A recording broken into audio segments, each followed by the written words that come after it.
Hi there, this is a video about torches that are not the canister style, and I wanted to show you this tip before I took it off and switched.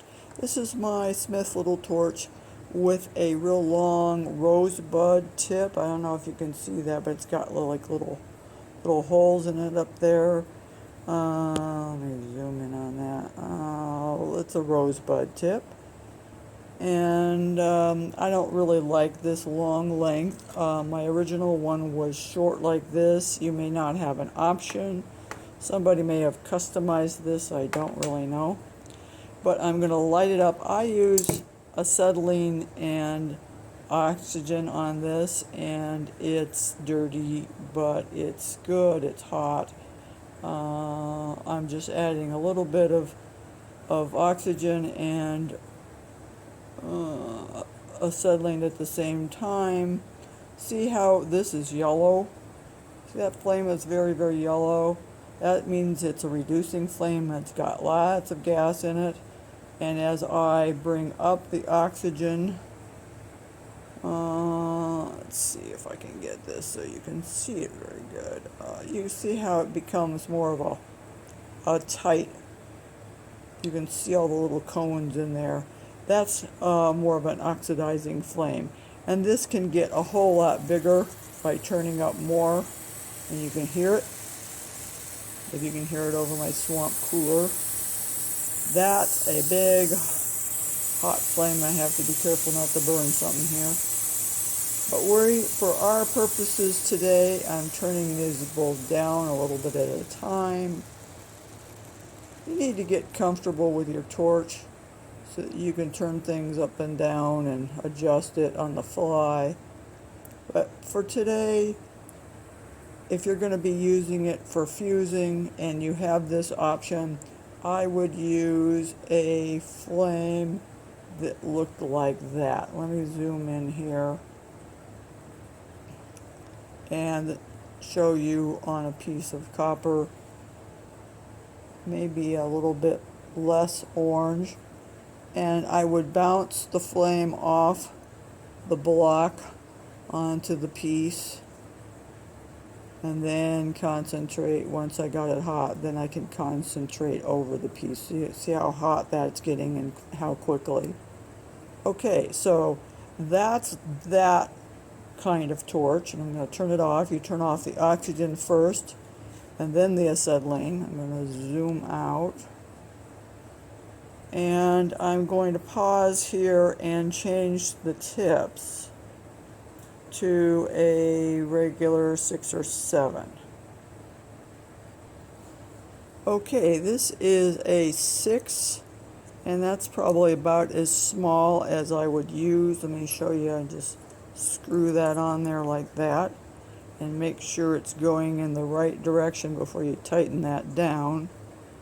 And I'm going to light that one and add the oxygen.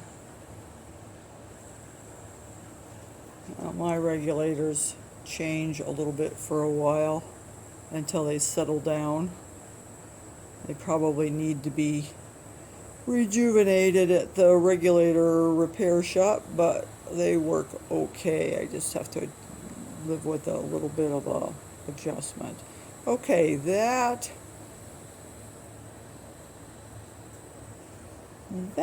probably the flame that I would be using if I were doing this fusing on the argentium.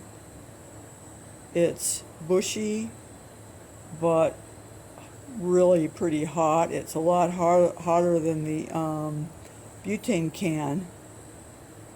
But if this is what you have, this is what you'll learn to work with. See how they got red hot, and then if this were silver, we'd be fusing at this point in time.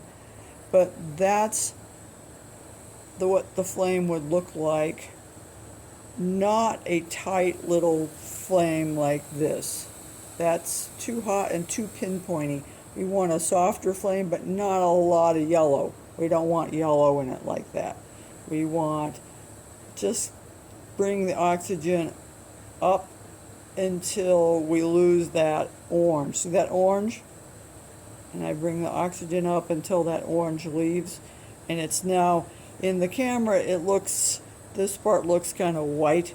In real life that's more of a light blue cone on the inside there.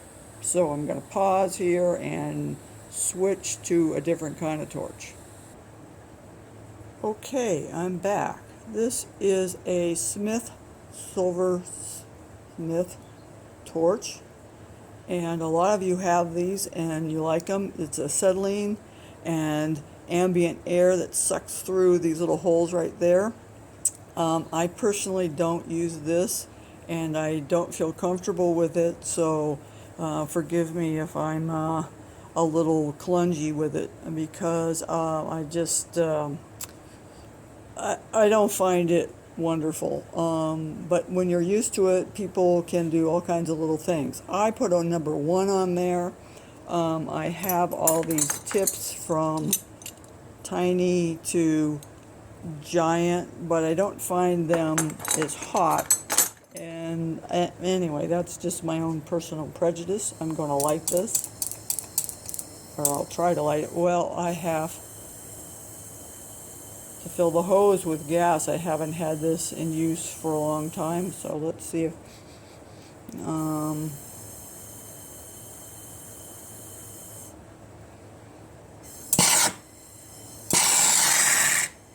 okay, like I said, I'm inept.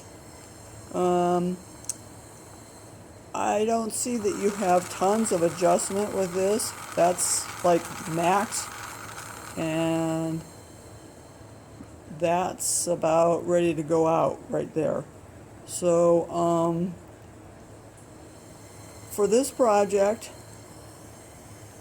I think I'd use a softer flame like that.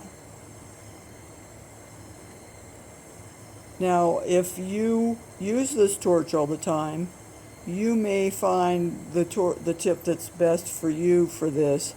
I'm not really sure. Maybe you'd like to go with a bigger torch tip and use that. But you see, that's pretty darn hot there. Let me zoom in and show you what I'm doing here.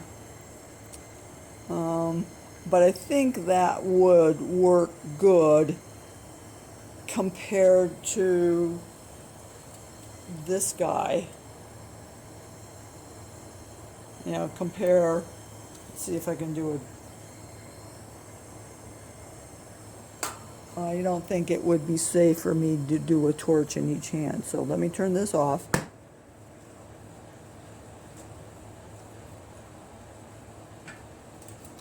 And compare it with the tip of this one.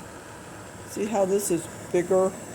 But this is a less hot gas, and that's pretty big. Now that it's warming up a little bit, I can turn it down. The thing about these guys is you can't get them real small and low when they are first cold. They need to heat up a little bit, then you can do that. So you see in comparison about that, that's maybe a little bit small, somewhere in there, something like that, and bounce it around on the edge to get it hot, and then work right over the piece. Oops, these usually don't do that, kind of get big and small like some of them do, but just because I'm filming it, decided to make me look like a fool.